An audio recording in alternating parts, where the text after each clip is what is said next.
Hi hello friends, welcome back to my channel SVP kitchen. Dasara నవరాత్రులు అయితే start అయిపోయాయి కదా. రేపు మూడవ రోజు అమ్మవారిని అన్నపూర్ణాదేవి రూపంలో అలంకరిస్తారు.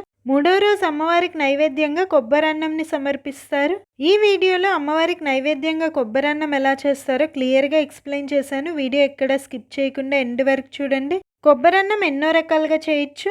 ఈరోజు ఈ వీడియోలో బిగినర్స్ కూడా ఈజీగా చేసే విధంగా కొబ్బరన్నంని సింపుల్గా చేసి చూపించాను. అందరు మన ఛానల్లో రెసిపీస్ చూస్తున్నారు కానీ ఛానల్ని సబ్స్క్రైబ్ చేయట్లేదు. నేను చూపించే ఏ ఒక్క రెసిపీ మీకు యూస్ఫుల్ అనిపించినా వీడియోకి ప్లీజ్ ఒక లైక్ చేసి మన ఛానల్ తప్పకుండా సబ్స్క్రైబ్ చేయండి. ఈ కొబ్బరన్నంని ఇలా ప్రసాదంగా కాకపోయినా మార్నింగ్ పిల్లలకి లంచ్ బాక్స్లో కూడా ఇన్స్టెంట్గా 10 మినిట్స్లోనే ఈ కొబ్బరన్నం చేసి పెట్టేయచ్చు. ఈ కొబ్బరన్నం చేయడానికి ప్యాన్లో 1 టేబుల్ స్పూన్ ఆయిల్ని హీట్ చేసుకోండి.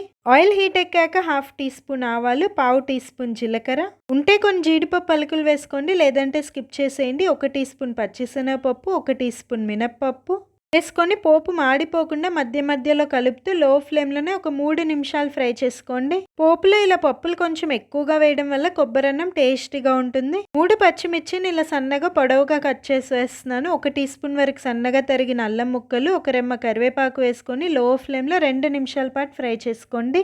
సన్నగా తురిమిన పచ్చి కొబ్బరి తురిమి ఒక చిన్న టీ గ్లాస్ అంతా వేస్తున్నాను. కొబ్బరి తురుము మాడిపోకుండా లో ఫ్లేమ్లోనే మధ్య మధ్యలో కలుపుతూ కొబ్బరి కాస్త కలర్ చేంజ్ అయ్యే వరకు బాగా ఫ్రై చేసుకోండి. కొబ్బరి తురుము ఇలా కలర్ చేంజ్ అయ్యి బాగా ఫ్రై అయ్యాక మీరు తీసుకున్న కొబ్బరి తురుముకి సరిపడా ఉడికిచ్చి చల్లారబెట్టుకున్న అన్నం వేసుకోండి. రైస్కి పోపు మొత్తం పట్టే విధంగా ఇలా ఒకసారి బాగా కలిపేసుకొని రైస్కి సరిపడా సాల్ట్ కూడా వేసుకొని ఒకసారి బాగా మిక్స్ చేసుకొని మీడియం ఫ్లేమ్లో 3 మినిట్స్ పాటు కుక్ చేసుకున్నారంటే పూర్తిగా చల్లారిన అన్నం వేసాం కాబట్టి రైస్ మళ్ళీ నార్మల్గా హీట్ అవుతుంది. లాస్ట్గా ఉంటే సన్నగా తరిగిన కొత్తిమీర వేసుకోండి, లేదంటే స్కిప్ చేసేయండి.